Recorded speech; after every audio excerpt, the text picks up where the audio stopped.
નવસારીમાં દેશના સૌથી હાઈટેક જિલ્લા ભાજપ કાર્યાલયનું નમો કમલમનું નિર્માણ પણ પૂર્ણ થયું છે. આ સપ્ટેમ્બરે વડાપ્રધાન નરેન્દ્ર મોદીએ તેનું લોકાર્પણ કરશે.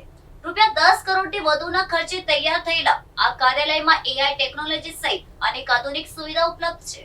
ખાસ વાત એ છે કે પીએમ મોદી પ્રથમ વખત જિલ્લા કક્ષાના ભાજપ કાર્યાલયનું લોકાર્પણ કરશે.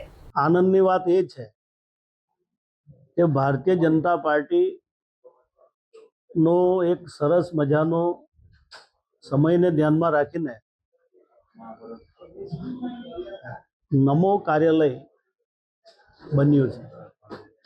એ કાર્યાલય દ્વારા પક્ષના કામ તો થશે જ, પણ એ કાર્યાલય દ્વારા સમાજની પણ સેવા કેવી રીતે થઈ શકે એ પ્રકારની અનેક પ્રકારની સગવડો ઊભી કરવામાં આવી છે. અને એવા અદ્યતન કાર્યાલયનું ઉદ્ઘાટનના પ્રસંગે આપણા દેશના યશસ્વી પ્રધાનમંત્રીજી આદરણીય નરેન્દ્રભાઈ મોદી સાહેબ પણ આવવાના છે. એમના આવવા પહેલા જ અમારા લાડીલા સંસદ સભ્ય કેન્દ્રીય કેબિનેટ મંત્રી શ્રી આદરણીય સી આર પાટીલ સાહેબ દ્વારા અનેક પ્રકારના સેવાના કામો ચાલી રહ્યા છે. મને લાગે ત્યાં સુધીમાં મહિનાથી પણ વધારે, આમ તો એ વર્ષોથી સેવાના કામ કરે છે, પણ સાહેબ આવવાના છે એ ધ્યાનમાં રાખીને એ કુપોષિત બાળકો હોય, સુકન્યા યોજના હોય, સ્વચ્છતાનું કામ હોય કે ટીબી પેશન્ટ જેવા દર્દીઓનું કામ હોય કે અનેક સેવાના કાર્યો પણ કેટલા દિવસથી આ જિલ્લાની અંદર હાથ પર લેવામાં આવ્યા છે. વહીવટી તંત્ર પણ આમાં ખૂબ મદદરૂપ થઈ રહ્યું છે. અનેક સ્વૈચ્છિક સંસ્થાઓ પણ આમાં મદદરૂપ થઈ રહી છે.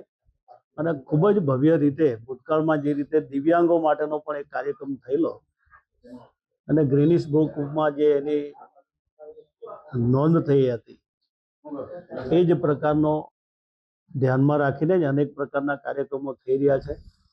હું આપના માધ્યમ દ્વારા દરેક આ જિલ્લાના લોકોને આપણને ગર્વ લઈ શકીએ એ પ્રકારની આ વાત છે. ગામે ગામ સુધી લોકો લાઈવ પણ જોવાના છે, એ પ્રકારની વ્યવસ્થા પણ અમે કરી રહ્યા છીએ.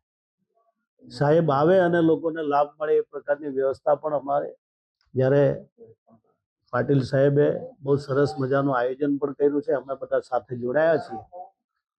ફરીવાર સાહેબના કાર્યક્રમમાં બધા જ લોકો જોડાય અને આપણા જિલ્લાનો એક ગર્વ લઈ શકીએ એ પ્રકારનો આ પ્રસંગ બનવાનો છે. એમાં બધા જ સહયોગી બનો એવી અપેક્ષા.